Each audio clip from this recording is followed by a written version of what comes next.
Hello everybody. पुनः हम ई lecture के माध्यम से आपके सामने पेश हुए हैं। मैं doctor Rajesh Khatwani, assistant professor government law college Kirwada. हमारा जो आज का टॉपिक है वो है injuria sine damnum and damnum sine injuria, जो पार्ट है लॉ का, लॉ ऑफ टॉर्ट्स का। हम लॉ ऑफ टॉर्ट्स के हर एक एलिमेंट्स को इसमें कवर करेंगे, इसलिए आपको हर टॉपिक को ध्यान से समझना है और जो इसका क्रक्स है उसको अच्छी तरह से समझकर प्रैक्टिस करनी है, एग्जाम के दृष्टि से भी और कंपटीशन के एग्जाम की दृष्टि से भी। बहुत ही इंपॉर्टेंट सब्जेक्ट है, बहुत ही इंपॉर्टेंट टॉपिक है।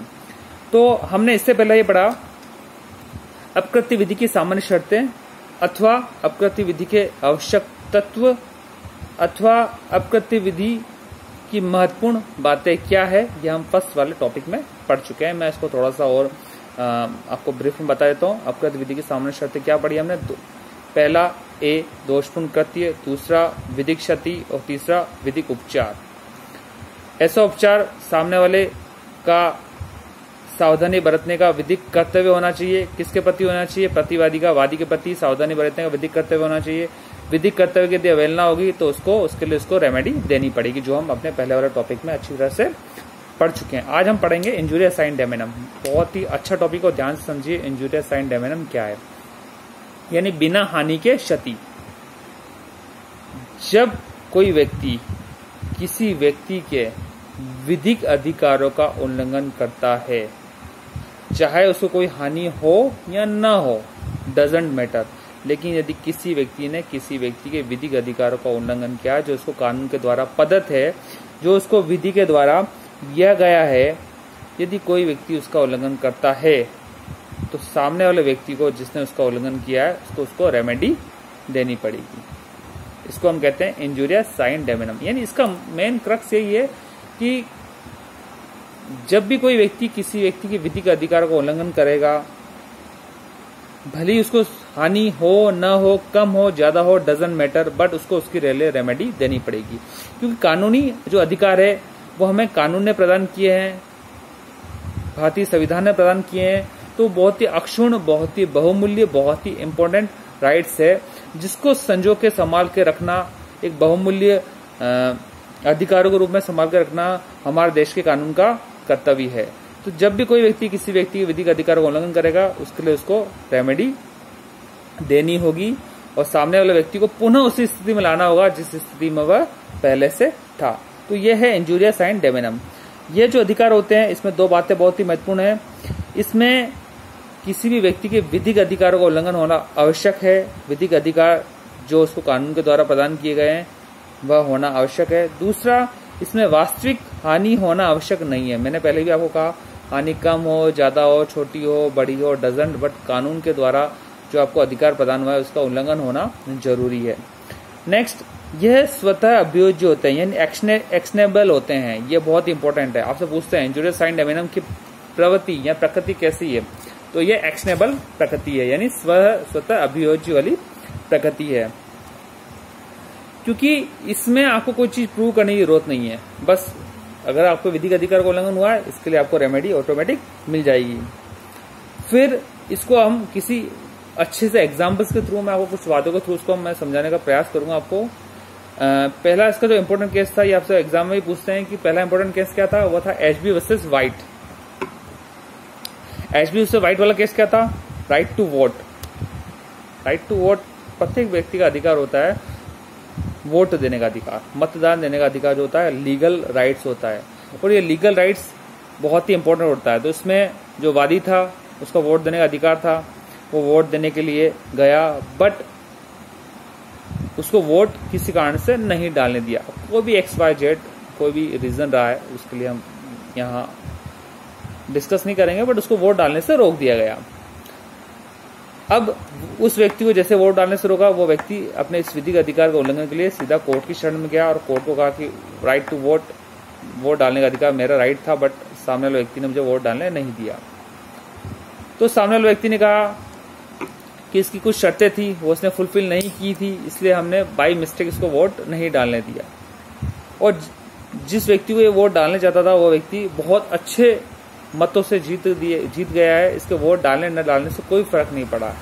तब कोर्ट ने बहुत ही अच्छी व्याख्या की इसमें कि सामने वाला व्यक्ति 1 लाख वोटों से जीता है, 10 लाख वोटों से जीता है, बहुत अच्छे मतों से जीता है, वो एक मैटर कोई डजंट मैटर है, या वो कोई मैटर यहाँ वो चीज नहीं बताता है कि वो व्यक्ति जीता है या कितने अच्छे वोटों से जीता है। पर जिस व्यक्ति को वोट डालने का अधिकार था, जो व्यक्ति उसको वोट डालना चाहता था, उसको आपने रोक दिया। यदि बाई चांस सपोज वो व्यक्ति 1 वोट से हार जाता, जो हम कई बार देख चुके हैं कि कितने लोग राजनीति में 1-1 वोट से हार जाते हैं, तो 1-1 वोट की कीमत कितनी महत्वपूर्ण होती है। यदि उस समय यदि होता तो उसके लिए कौन जिम्मेदार होता। और सबसे पहला तो इस व्यक्ति का राइट टू वोट यानी वोट देने का अधिकार, इसका कानूनी अधिकार था, आपने इसको रोका क्यों। भले ही सामने वाला व्यक्ति जीत गया हो, भले ही इसको हानि नहीं हुई है, लेकिन आपको उसको रेमेडी देनी पड़ेगी क्योंकि यह एक इसका कानूनी अधिकार था। फिर ऐसे ही केस एक इंडिया में था, municipal board of Agra versus Ashrafi Lal. इसी में भी सेम ये था, मतदान लिस्ट में वो वोट देने गया, मतदान लिस्ट में उसका नाम किसी कारण से नहीं छपा, उसने अपना वोटर आईडी बताया, बट उसको वोट देने नहीं दिया गया। तो वही उसका कैंडिडेट बहुत अच्छे मतों से जीत गया, लेकिन उसको कानूनी अधिकार था उसको वोट देने का, इसलिए उसको रेमेडी सामने वाले ने प्रदान की, है ना। फिर एक केस था मार्जेटी वर्सेस विलियम्स। बहुत ही अच्छा मामला है। मामले में प्रतिवादी के बैंक में एक उपभोक्ता था, उसने एक व्यक्ति को चेक भर के दिया 1 लाख का। उसके खाते में सफिशिएंट बैलेंस होने के बावजूद भी वो चेक डिसऑनर हो गया। तो जैसे वो चेक डिसऑनर गया, वादी को नुकसान हुआ। किसका नुकसान हुआ? उसकी जो ख्याति थी, उसकी जो सम्मान था, उसको ठेस पहुंची कि सामने वाले व्यक्ति ने डिसऑनर जो चेक दिया वो डिसऑनर हो गया।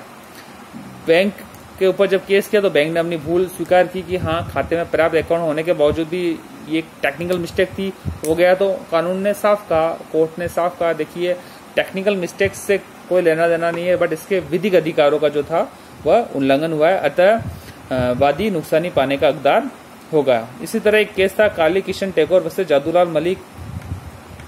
इसमें भी ये कहा गया कि किसी व्यक्ति के यदि विधिक अधिकारों का उल्लंघन होगा तो उसको उसके लिए रेमेडी देना पड़ेगा। एक बहुत ही महत्वपूर्ण केस एक और नाम है, उसका है भीम सिंह वर्सेस जम्मू कश्मीर राज्य। जो वादी था वो जम्मू कश्मीर राज्य का विधायक था। पुलिस अधिकारी ने उसे अवैध रूप से रोक दिया गया। वह विधानसभा में भाग लेने जा रहा था और उसको विधानसभा में भाग लेने नहीं दिया गया।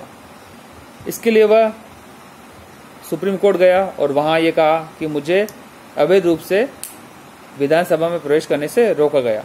तो कोर्ट ने कहा कि एक विधायक का विधानसभा में प्रवेश और अपनी बात रखने का अधिकार कानूनी अधिकार है, क्योंकि वो जनता के थ्रू चुनकर आया हुआ है।